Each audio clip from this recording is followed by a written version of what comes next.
We'll get started, and as you know, this is probably the toughest, most competitive area in the whole country, and probably the world. I mean, there's some great fanciers in this area. We're in, for those of you on video, we're in Spring Hill, Florida, Unit 10, and probably one of the most highly concentrated areas of pigeons in the world, definitely in this country. And any of you fanciers that are competitive here would win anywhere. I've been all over, and I know there's people sitting in the room that if they moved to Belgium or Germany or England, they would dominate just like they win in the US. We have some great fanciers, but this area, the competition is really phenomenal.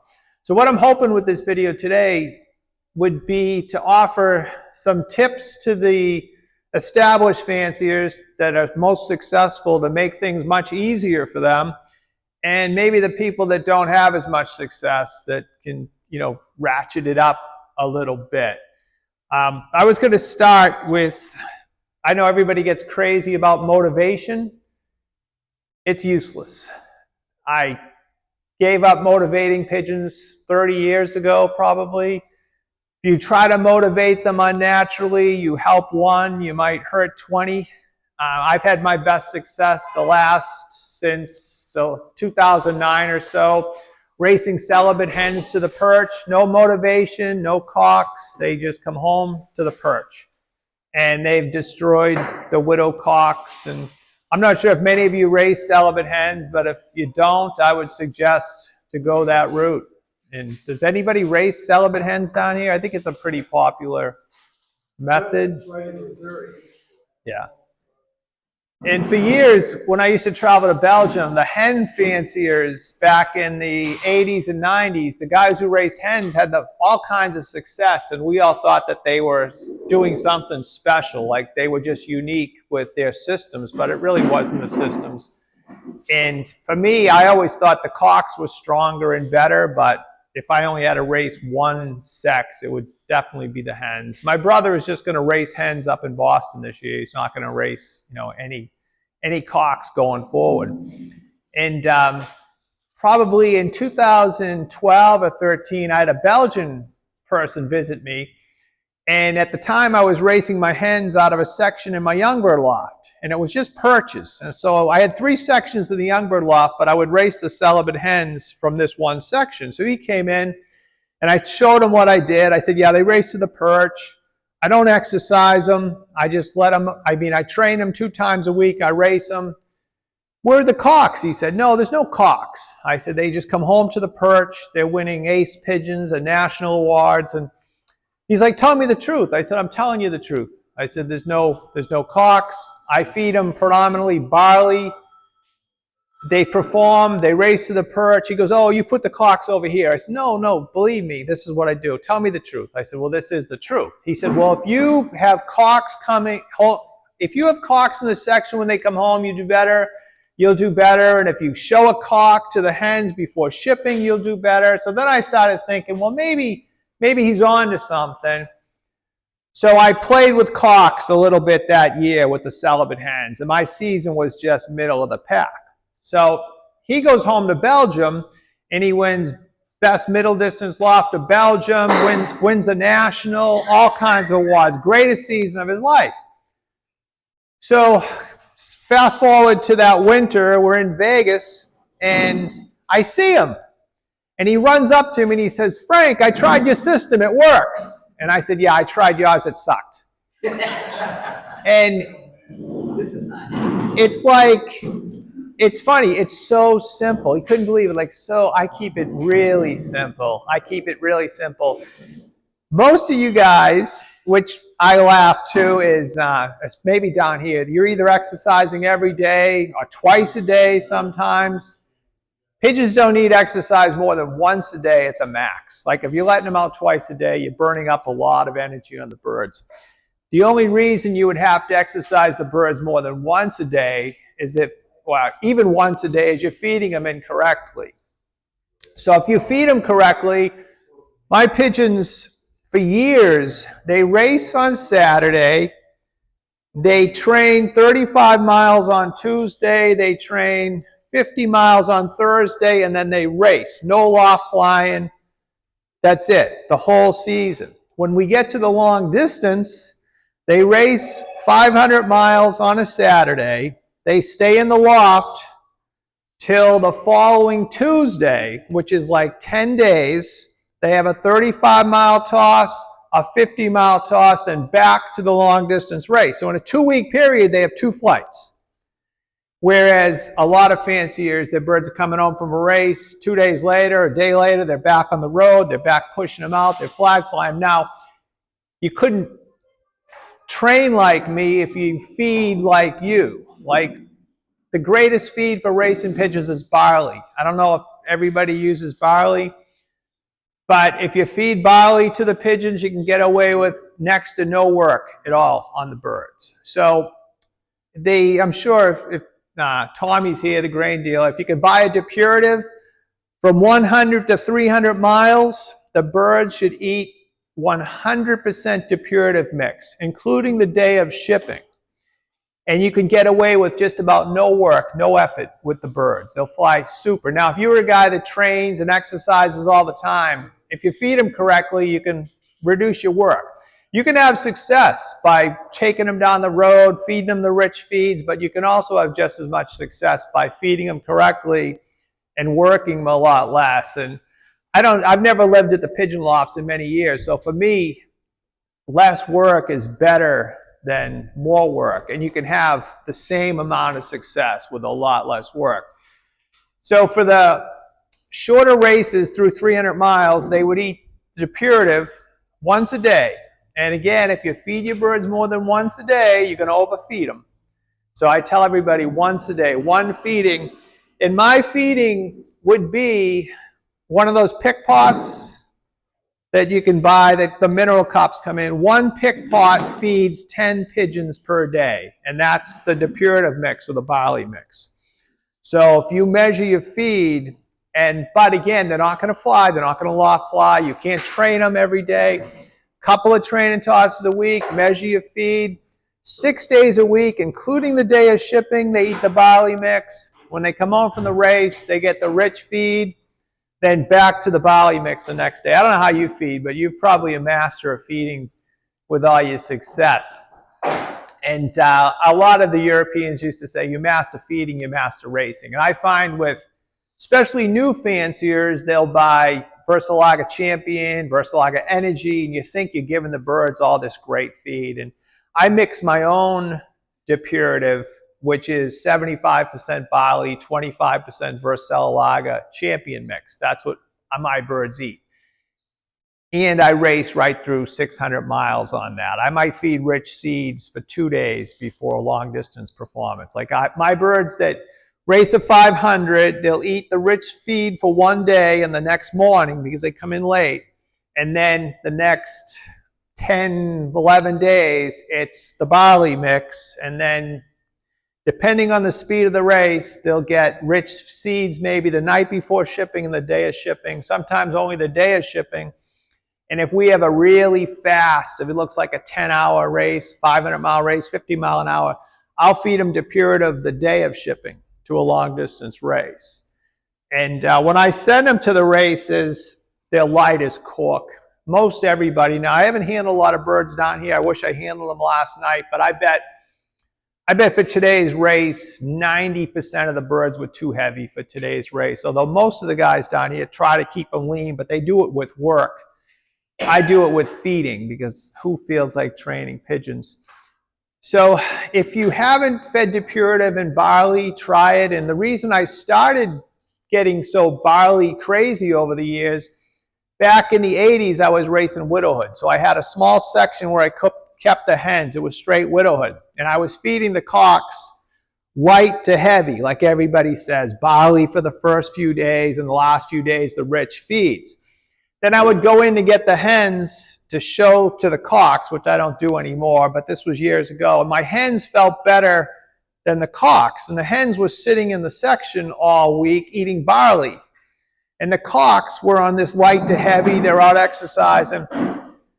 So I started just feeding more and more of the barley mix. And there's nothing like it. I couldn't race pigeons without barley. Even my brother Dan, he raced this season, and he just, fed like that. He trained them occasionally, and he still had a pretty good season. He won a Boston Concourse, but it was mostly feeding. Good pigeons. You got to have good pigeons. They have to be healthy. That's an understatement, but everybody has good pigeons now.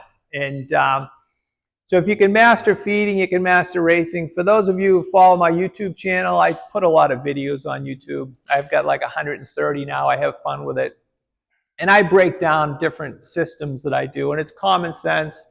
The other thing that I never do is medicate the pigeons. I don't flock treat. Like, my birds haven't seen an antibiotic since 2013. Now, I will individually treat a bird.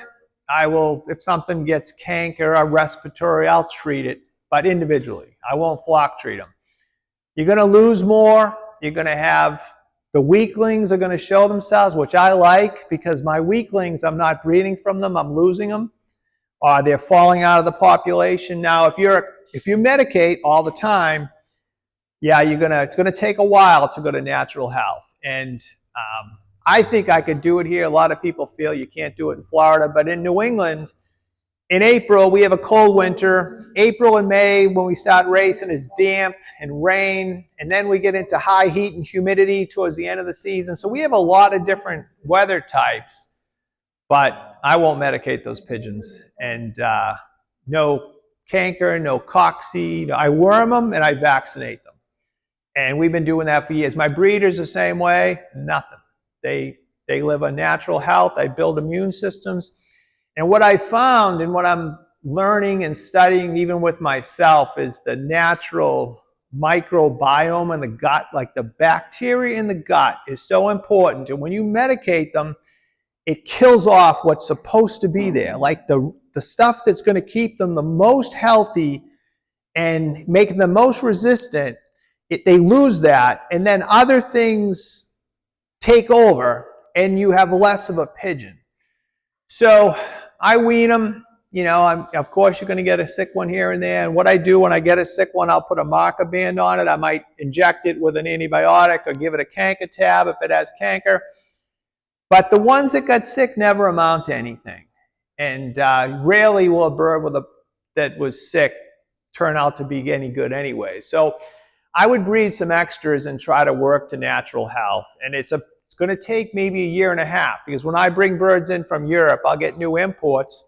A lot of times I'll take them, I'll get them in, I'll vaccinate them, I'll worm them, I'll spray them, and I don't quarantine. They go right into my breeders. I keep challenging my birds' immune systems. I don't worry about mixing them. I don't worry about quarantining other pigeons.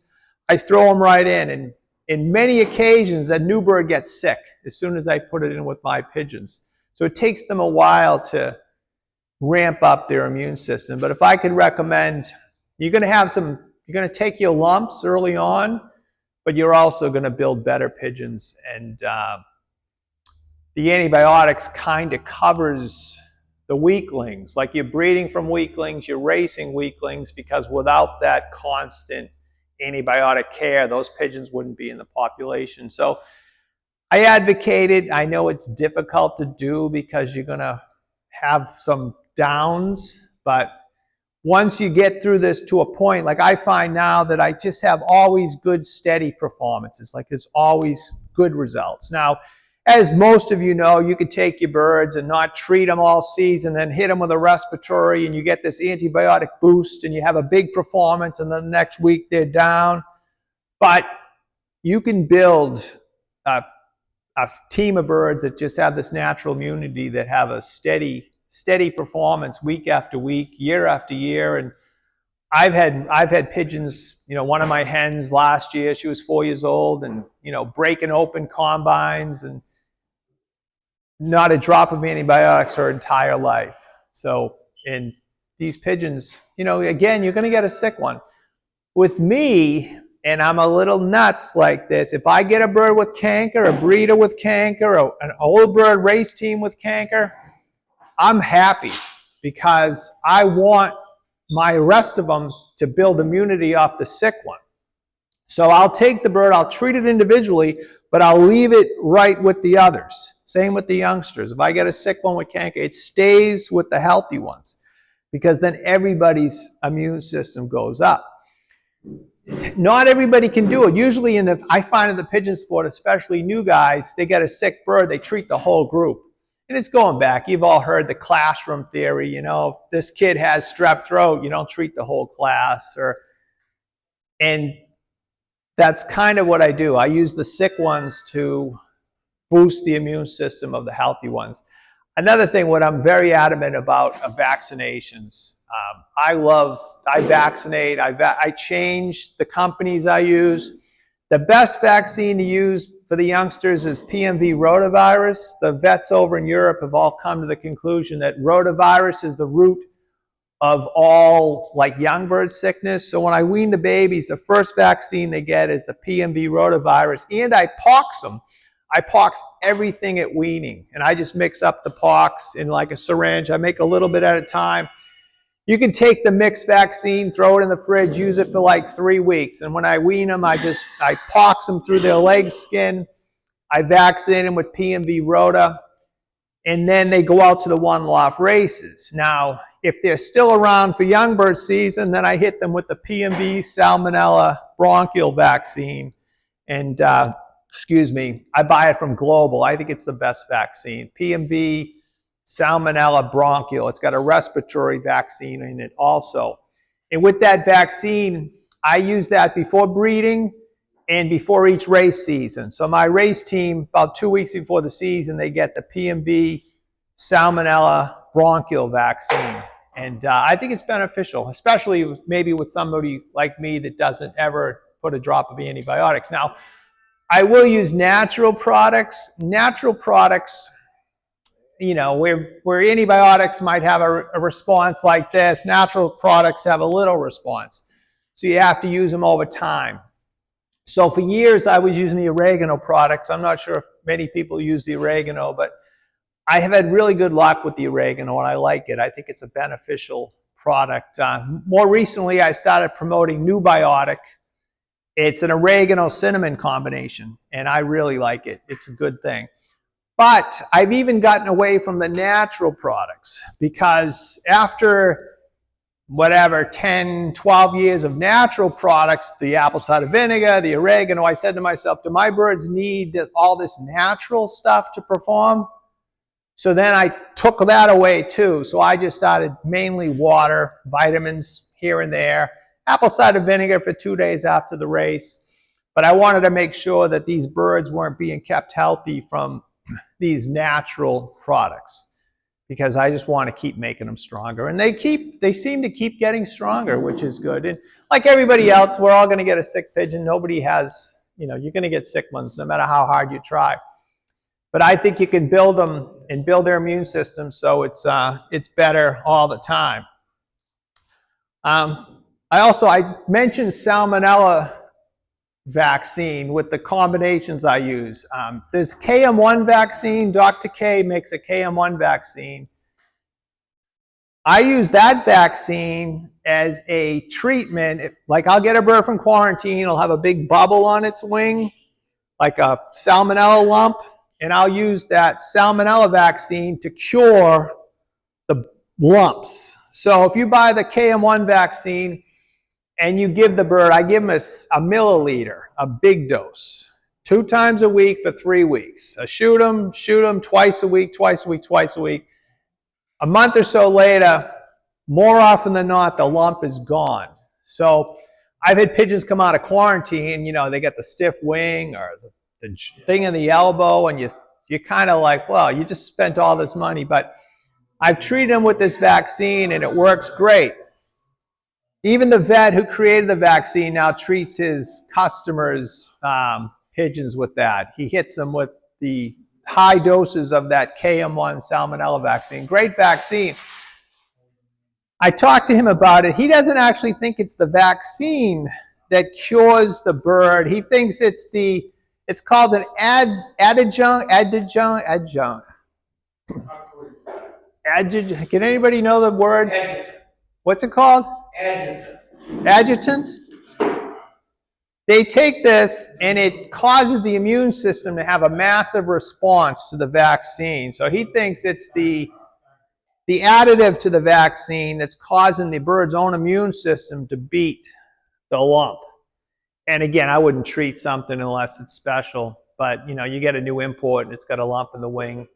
That's definitely something that can help, and you may be able to cure the bird. I've even had them on my race team where they get the lump, I treat them, and they cure, and they go on to race. So it works really great. And it's just a little tip that I thought.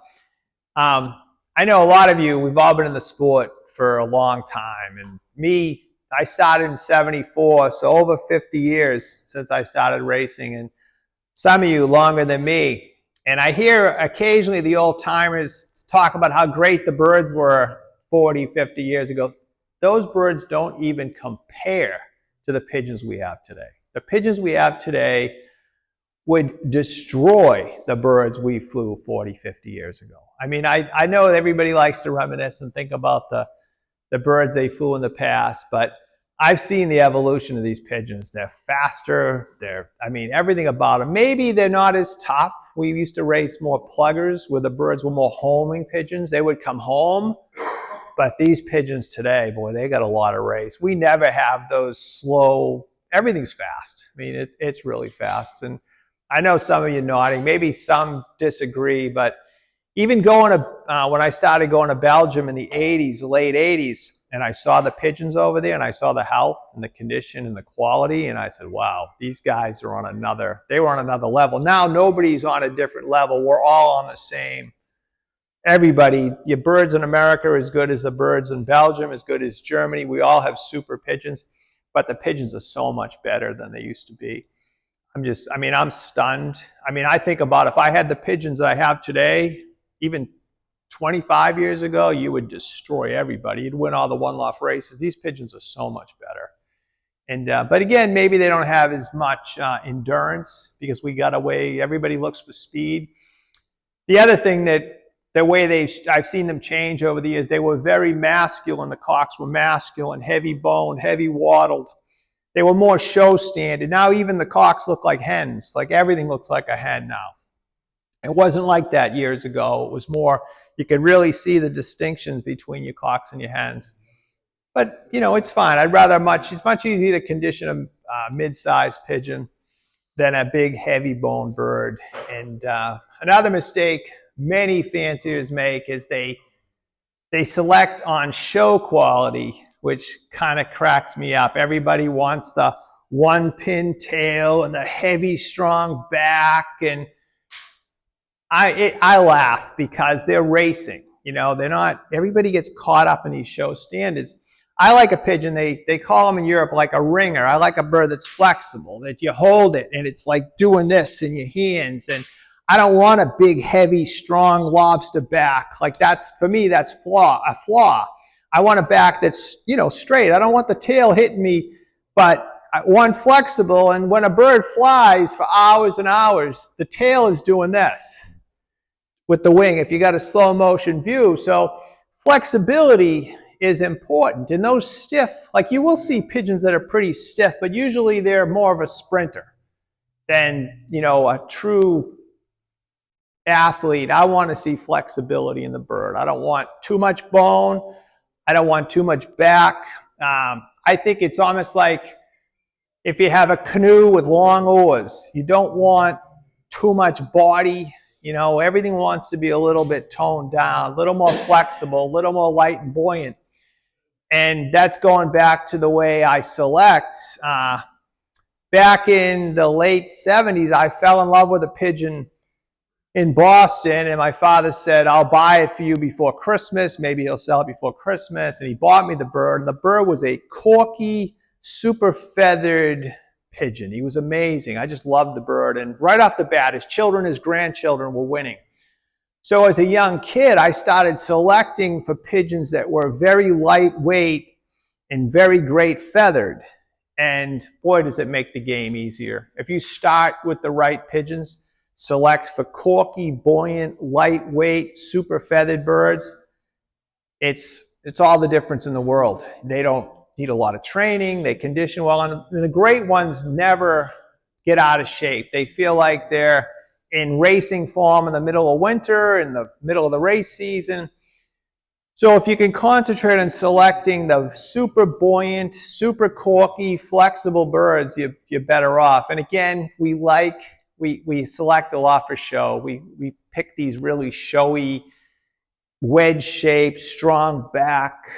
And I think it's a mistake. I think you lose a lot of good pigeons by selecting for show. And again, it's only the basket that makes all the difference when you're selecting pigeons. You have to test them. Ultimately, you have to test them. And I get asked about eye sign all the time. I don't pay any attention to it anymore. I was into it years ago.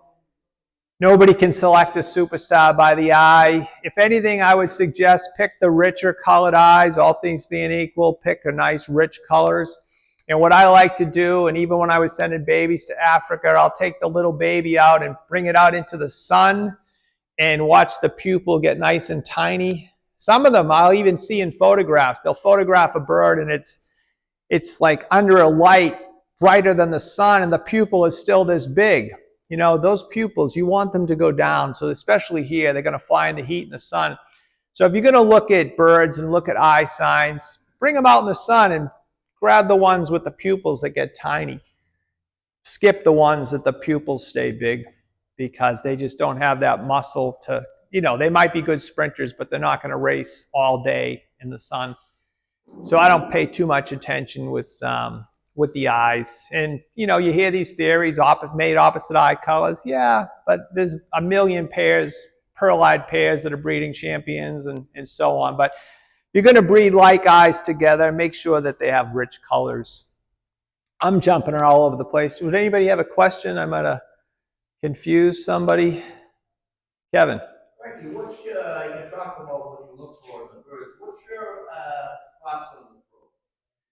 Well, see, with me, healthy pigeons have super throats. So we could get into throats. The birds that have never been sick in their entire lives, they have a nice fine slit down the back in the curtain. Like it's a straight slit. And it's hard to picture, but in the back of the bird's throat is like this with the little hairs. So the healthiest pigeons, you can select healthy pigeons by the throat.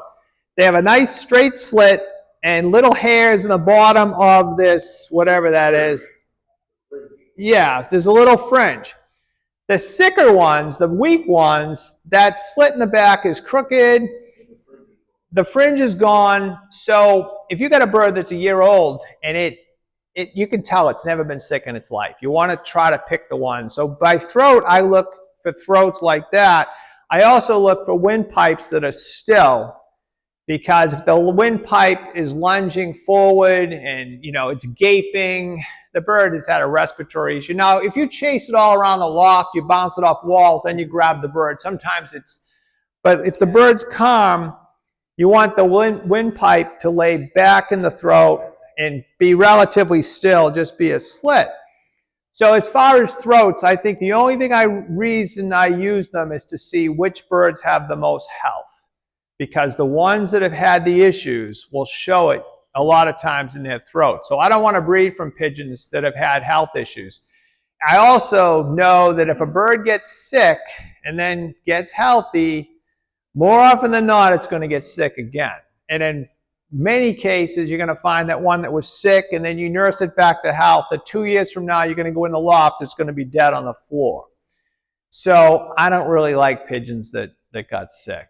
And, you know, I do use the throat, but just to see just to really look at it's kind of like you can look into the pigeon's soul and see if it's had a healthy life or not by the throat, the slit in the back, the little fringe at the bottom, the way the windpipe sits. Any other questions? Or what about disinfecting your loft? I think it's a good thing, but I mainly disinfect for, you know, parasites and stuff, thinking, you know, there might be bugs or lice or mites or... I don't think it's a bad thing to disinfect. So you don't do it, or I don't really do it. No, I don't. I mean, I scrape them out. I have a torch that I'll use, and mainly I'll use the torch. It's like a flamethrower. It gets all the dust, and I'll get all the dust out of the wire. You got to be careful because you can burn the building down, but I'll use the torch to, and then if I did have a bird with worms or something, I think that's good to torch it to kill the eggs. Yeah, we have a question on the Virkon S. I don't know if many of you use the Virkon S. It's a disinfectant, and I'll use it a couple times a year if I think the birds start to go off. Now, Virkon S, it's a powder. It comes in a 10-pound tub, and for some reason, it has a positive effect on the pigeons. And when I was in South Africa around 2000, they were putting it in the drinking water. And I was like, you're putting this in the drinking water? Yeah, it cures this, it prevents that, it stops this, and I wasn't sold. So several years later, I had a bad young bird sickness, and I was throwing everything at the birds. This is nearly 20 years ago. I tried everything, and the babies were dying, and then the breeders were starting to get sick, and I couldn't believe it, and I put them on the Virkon S, and like the next day, it all stopped. It's like someone threw a light switch, and I was like, wow. Like, I mean, it just couldn't stop that fast. I mean, it was, I put it in the water. I use a half teaspoon, just a half teaspoon to a gallon. I'll fill the water first, add the Virkon S, and stir because it'll foam. And during the young bird season, when they're early in the season, when they come home from the races, the first 4 or 5 races, it'll be in the water. There'll be vitamins and maybe some honey and some Virkon S, because it seems like the birds don't get a young bird sickness if they have the Virkon S at that first drink when they come home. I'm not exactly sure why it works, but I know that like chicken breeders use it, shrimp producers, shrimp farmers, koi people will use it, but in very low doses. Yeah, it's well, usually like the first 5 or 6 weeks of the young bird season, because that's when you're going to have those issues with the young bird sickness. And usually when I stop it, then I'll have a problem. But up until when they're coming home and drinking that, there's not really a problem. So I think the Virkon S is a good thing. I used to put it on my website, and then about, I don't know how many years ago, 10 years, my brother's in the back, 10, 15 years ago, the mass cruelty to animals people rolled in with the Stadies because I was advertising putting this poison in my pigeons' water. So you'd be okay if you loaded them with antibiotics 24/7 for the next 10 years, but if you put this disinfectant, so I kind of took the information off my website, and I will talk about it. But I think it's a positive. And in the UK, they came out with a product called Virkon H2O that's made for the drinking water. We can't get it here, and a couple times I try to buy it and bring it back, but it's a big 10-pound thing. So it is beneficial, but I use it maybe like end of summer when the breeders are raising like their 7th round of babies, 8th round of babies, and they're kind of being taxed a little bit. It has a positive effect. And then like when we get convention birds, I look at them and I'm thinking, oh, they're starting to go off a little bit. I'll put a half teaspoon of Virkon S, never more than 5 days, and usually it turns them right around. But you got to buy the powder. You can't buy the tablets. You have to buy the powder. And if you did, you can split it with 10 guys. And I use it to disinfect. If you want to disinfect waters or crates or anything, it's really good. And it stays on the wood. So if it's like the dropping hits it, it's really good. It's not harsh at all. And I get it all over my hands. I know it says it's toxic and don't get it on you and all that. Maybe you shouldn't breathe the powder, but yeah, it's a good product. And again, for disinfecting, it's so much better than bleach. Bleach always made me sick. You use the bleach, the loft stinks, your eyes water, and but the Virkon S, even when it dries and it gets wet again, it kind of gets reactivated on your perches. It's a great product. How often do you use it? For me, I put it in the water maybe twice a year now. If I think that they're not quite looking right, I'll do it for 5 days. It doesn't hurt them. And I don't think if you use it at a half teaspoon to the gallon, I don't think it affects their microbiome, their gut bacteria so much, because they put it in koi ponds to treat the fish, and they say it doesn't affect that like biological filter. But I mean, it's small doses, and the same with shrimp farmers use it, and chicken breeders with the little chicks. The chicks live a lot better on it. And they grow faster? Yeah. Even the pigeons can grow faster. The pigeons will grow faster on it too? You give it to the breeders, pigeons will grow faster. That's why. On breeding season. What dose do you use? We just got to, I mean, no, some of you can't hear, but even if you give it to the breeders, they're saying that the babies grow faster. I know the little chick industry, they were using it a long time. And There's a study on the internet.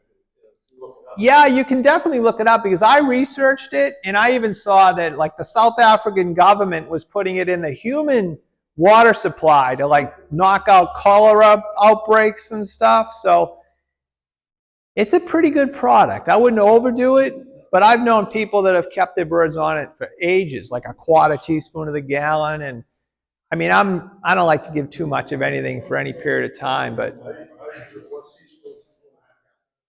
okay, so yeah, Dawn uses it 1 teaspoon to 2.5 gallons, which makes about right. I mean, that's fine. I've seen some people use it a lot stronger. I mean, I wouldn't recommend it. Yeah, yeah, they won't drink it. We got a question in the back? We had a problem in our trailer here. Smelled the entire building. And we fought it for Wow. took care of it. Yeah, we got a question. The trailer for shipping birds was really smelling, and they fogged it with the Virkon S, and it killed the smell. It's really like when chicken houses and stuff, when they clear them out, like they'll spray everything with the Virkon S, and it kills everything. And it does knock out all the scent, all the smells.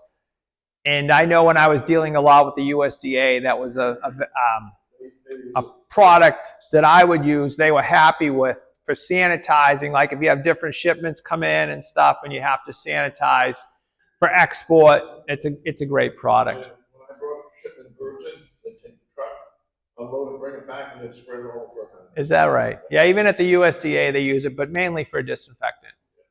And How much to a gallon? I use 1/2 teaspoon to the gallon. I just measure flat 1/2 teaspoon of the powder to the gallon. And that's a US gallon. I mean, I know some people watch this, but it's like, what is it, 3.8 liters to a gallon? Yes. So, but it's a good product. And I've been doing it now since, you probably saw it with me in South Africa, since maybe around 2000. So it's a long time. I've used it.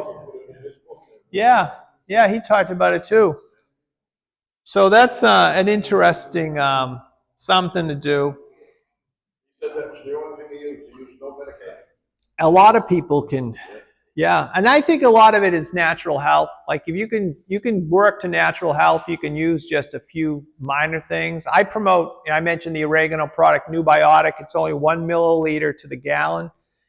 Works terrific. It's really strong. It's on my website and stuff, and you can get my discount, Pigeon 5% if you want, but it's a good product. I like it. And the reason I started with the oregano products, when I moved to Oregon back it was around 2004, my German Shepherd was sick, and the sucker, he was throwing up and he had diarrhea, and he was a big dog, and he was so sick. And I didn't have a vet. I was new to Oregon, and I found a local vet, and I took the dog in, and he's like, I thought he's going to give him Baytril or something, right? He comes out with a tube, and I'm there, what's that? He goes, it's a tube of oregano. I'm there, tube of oregano? This dog is ready to die.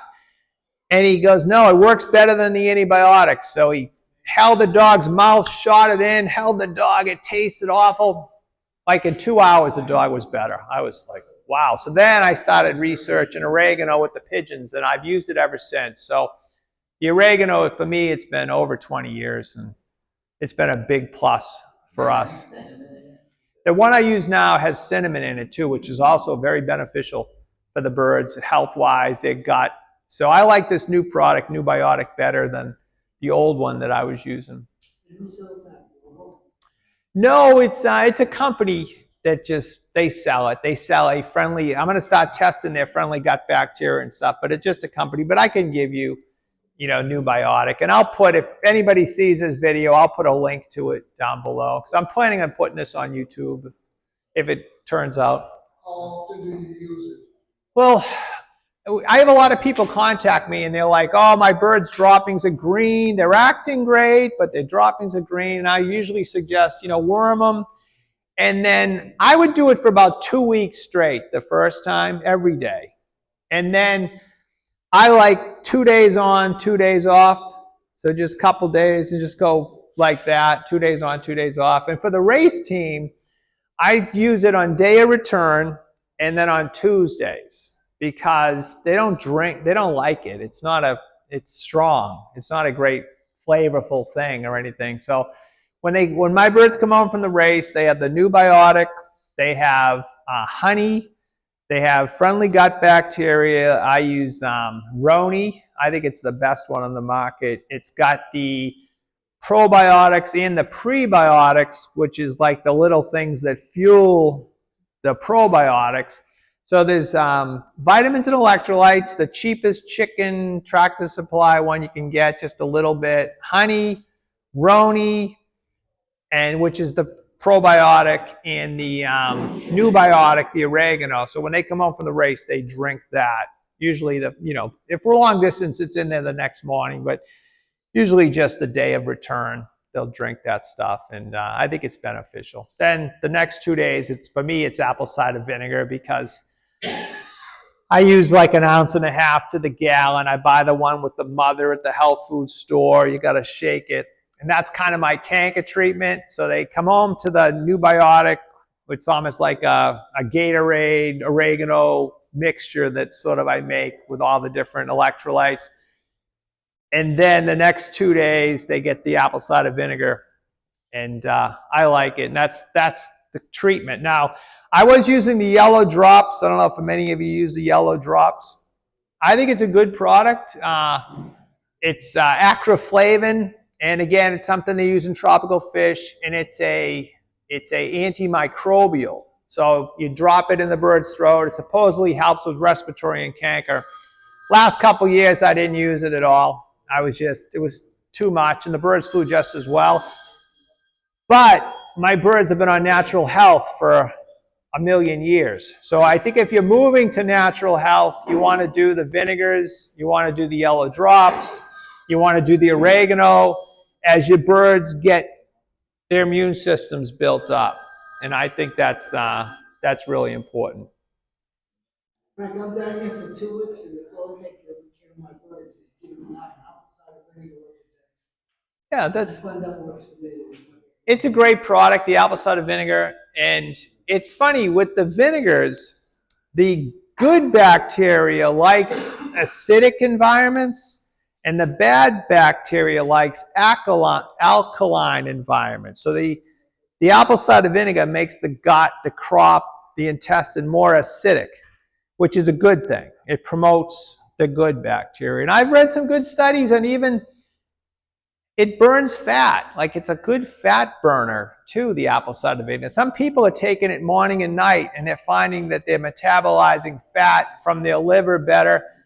There might be something to it, but it definitely won't hurt. And I did one winter, when I first started using the apple cider vinegar, maybe 25 years ago, I did the whole winter, every day was apple cider vinegar. The birds looked tremendous, but it was every day they were on it. I use it a little stronger than most. I go about 1.5 ounces, but I don't do it daily. It's just 2 days after the race, 1.5 ounces to the gallon. What about Eco-Tonic? You heard any? Yeah, the Eco-Tonic, I think it's a good product, but it's too expensive. Because I can buy a bottle of new biotic for like $75 and treat like 1,200 gallons of water. Or I could buy a small one for whatever, $30 and treat 500 gallons of water. So compared to the others that you buy and you got to put 1 ounce to the gallon, it costs you $16. It's really economical. But there's other good oregano products, but nothing is economical and probably as good as inexpensive as the new biotic. Really good product. Any other questions or? I know we're jumping around a bit. I made some notes last night and a few topics. I wanted to talk about inbreeding a little bit, and it kind of cracks me up because the entire world wants these inbred pigeons, and they that bring the most value at sales, and everybody pairs for certain inbred birds, and they sell them, but the best pigeons, the game-changing pigeons, the pigeons that have bred generations of superstars, they've all been total crosses. You'll never find superstar breeding pigeons. Now, you'll get pigeons that breed winners that are inbred pigeons. The true champions, the Harrys, you name it, the great Muleman pigeons, the great Engels pigeons, they're all crosses. These pigeons, they're superstar Gabby Vandenabila pigeons, Blixum, and all those. They're crosses. And their parents were unrelated. They're crosses. Everybody gets hung up on that 10th grade genetics. Inbreed, line breed, and outcross. The Belgians, they inbreed for sale. And I inbreed for sale. Because that's what people want. These true champions know pack as many unrelated superstars in the pedigree as you can. If all the grandparents are unrelated superstars, your odds are so much better. When I was in Belgium the first time, I said to someone, like you said, different families of birds, oh, it's a cross. They said, it's not a cross. What do you mean it's not a cross? She said, you got two different families of German Shepherd, put them together with a cross. He said, if you put a tumbler with that bird, Yeah. or a fancy bird with, that's a cross.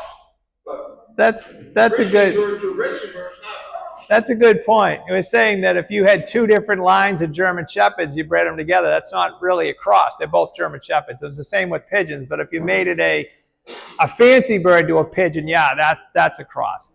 But if I can recommend, get away from the inbreeding and think about if I could have a champion breeder mated to his daughter or a champion breeder mated to another champion unrelated, I'll take that one, the two champions unrelated, every single time for breeding. Do you see health issues with the inbreds? Like, do you see more respiratory or issue having? I think if you inbreed long enough, like over generations, you'll have weakness in the immune systems and in the actual vitality of the birds. Now, if you're a showman, you're breeding for color, you're breeding for body, you're breeding for type, yeah, you can inbreed all you want. But if you're going for performance, to me, yeah, I'm not looking for inbred pigeons at all. And now, most of the superstars, they have a line. They have their own line of pigeon, but they keep crossing in birds. And if they do well, it continues. If they don't, they move them out. But you won't find any Europeans that are super successful that keep this tight, family of birds. But they do inbreed, and they inbreed just like I inbreed for sale because that's what people want. And I tell them, you can have two unrelated, both parents are champion, nobody wants the pigeon. And you have, an inbred one, and they go crazy. Yeah, and it's sad because I've seen it. All my greatest breeders I've ever had in 50 years have all been total crosses. And I know a lot of people used to think, oh, that's a racer. You breed it from the pair, that's a racer. But no, breed from the racer. Breed from that cross pigeon. You'd be much farther ahead of the game. And get away from the inbreeding. There's no need. And so do some nice selecting. I see it with the dogs. You get them mutt, it never gets sick. Yeah, that's funny. You could feed it scraps, you get a purebred, all this. Yeah, expensive. All this close breeding. Yeah, like I was saying with dogs, if you're doing inbreeding and stuff, they get sick, and the mutts, boy, they're healthy as can be. And yeah, no, it's similar with the birds. I mean, I think that it takes a little longer maybe with the pigeons to see the immune systems break down, maybe several generations. But I don't care for inbreeding. I mean, I do it but only because that's what people want. And I tell them, I don't hide it. I make it no bones about it. I say, you're better off with this pigeon here than when both mother and father are super and they're unrelated, but everybody wants the inbred. And it goes back to 10th grade genetics. We all had our 10th grade biology class, and they talk about, inbreeding and hybrid vigor and all that crap. And but it's not necessary. Now there's people, you can win with inbred pigeons, you can breed winners with inbred pigeons, but you're not going to have game-changing, like sport-changing pigeons. Like that's the level I'm talking about. I mean, I could inbreed pigeons that still win races and breed winners and stuff. Yeah, but I'm talking pigeons that are like 30 years from now, they're still talking about Blixum or, these great pigeons of the past, and they're all crosses. The cannibal, they're crosses. Any other questions or? Where do you think the sport will be in 10 years in Belgium and the United States? Well, I think there's less of us, but there's still a lot of enthusiasm. I think we're seeing, places, certain countries are growing, like maybe in Poland or in Asia, and this place is Mexico. It's huge. U.S. is one loft. It's going to be one loft racing pretty much. I think in 10, 15 years, it'll be almost all one loft racing. We just don't have enough combines for the cost, which is sad because I love racing my own pigeons. I know we all love racing our own pigeons. But I think it's gonna stay. What's gonna change the sport, I think, which will bring in all the young tech kids and all these kids that are on their phones, will be when we can watch the races live. So they're liberated, and right now we're watching the convention on the TV. All those dots are coming across the sky, and there's Dawn's bird out by 2 minutes, and everybody is like, I think that's going to bring in all these kids, because my son wouldn't sit in a million years, wouldn't sit in the yard, and it's too boring. I even bought him a BB gun. He was like 5 years old. I thought, this is great. Like, I didn't tell my wife. I put it under the tree. She's like, what are you doing? I said, sorry, we all had guns when we were kids. No worries. I took him out. We shot the BB gun for like 3 minutes. I put the cans on a box. He's like, all right, Dad, I had enough. And then, you don't want to keep going? I was all excited. No, Dad, no, it's boring. Well, he's killing zombies on Xbox with, there's no comparison. So what we do is real boring. But I think that when there's a TV back there that I'm pointing out, when we get the technology where the birds we're watching it live, on our phones live, and that's going to bring in a whole bunch of, I think, new blood to the sport. I'm hoping anyways. I think that's what's so important. Once law races, it's all for money. Yeah. Look at the average. It's a gambling thing now. Yeah, and that's it. A lot of people are in it for the gambling. Like with one loft races, I talk about it's better odds than a lottery ticket, but it's kind of a lottery ticket, the one loft racing. I've worked with the Koreans on manufacturing the chips, and they're doing that. Is that right? So they're going to have them small enough? Someone's working with the Koreans, and they're having chips that are. Not to make them small enough, but the way they're manufactured now, you see the flat spots and they're big. And what I recommended is to round it off, like the body of the pigeon, so they can make them just a hair bigger, lighter, I see. and more aerodynamic. Yep. So we're getting there. We're not that far off. I mean, the way technology has moved, but the sport is mostly one loft racing now. Everybody's one loft crazy. How do you use the pricing on pigeons now? Oh, the pricing of pigeons, I never would have dreamed. For those of us that used to go to Belgium, and in the 90s, you could buy a youngster from the best pigeon in the world for probably around €1,000. And that's the best pigeon on the planet. And that was a lot of money. And it was a lot of money 20 years ago, say 20. In 2003, I bought from the Cannibal, which was the best breeder in the world, his father and his brother for €750 a piece. If the Cannibal was alive today, 50,000, you think €50,000 a piece? Would have to be. I mean, it would be It's gone crazy. Now, I don't want to discourage people because you can buy plenty of good pigeons for $200. Like on my auction site, we sell superstar imports, short money, $200 and $300 a piece. They're grandchildren to the stars. But if you want to chase the name, the fame, the promoted, it's silly. The pricing is just silly. The money they're getting for some of these pigeons, it's stunning for me. And, you know, people pay it. And some young guys come in the sport with money. I have a new kid. He's on my auction site. I bet in the last month, he's probably spent $60,000 buying pigeons on the auction site. And I'm thinking, wow, he's brand new. He just started. I do too, because, and he's a kid. They're like, 30 years old.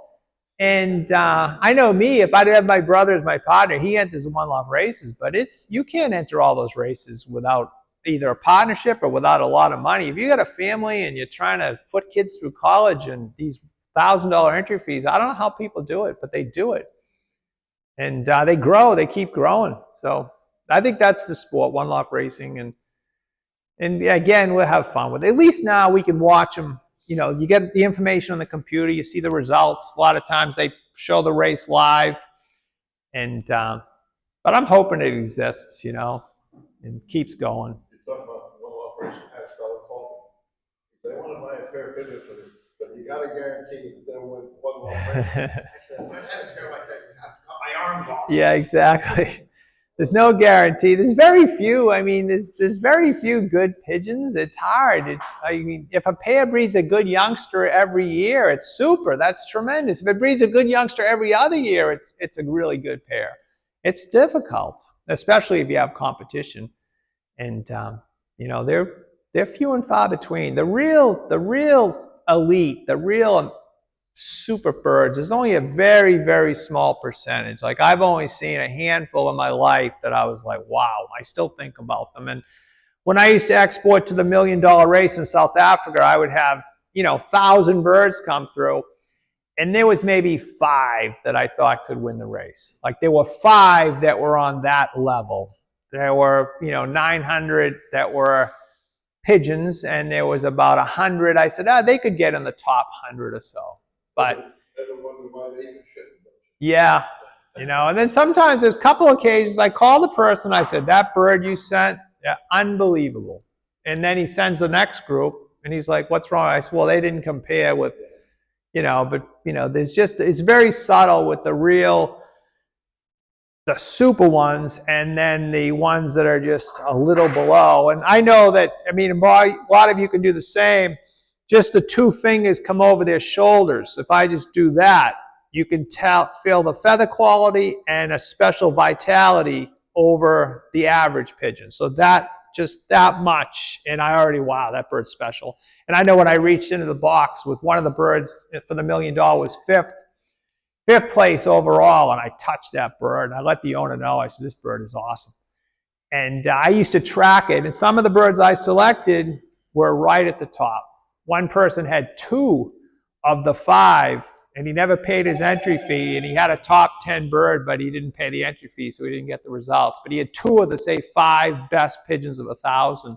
Because it was fun to track them when I did it early on. Then it was just too much work, but it was fun to track what I thought was the highest possible end pigeons and compare them to the results in these big races. But some of them are just a little special. They're just better than the others. They're hard to find. They're rare. Any other questions? I think I jumped around a lot, and I appreciate you guys having me. I had fun, and we're having fun at the convention. I know we have a race today, so I'm here if anybody has a question. It's just my own opinion, and I have fun with it. And thank you for coming, and thank you for having me.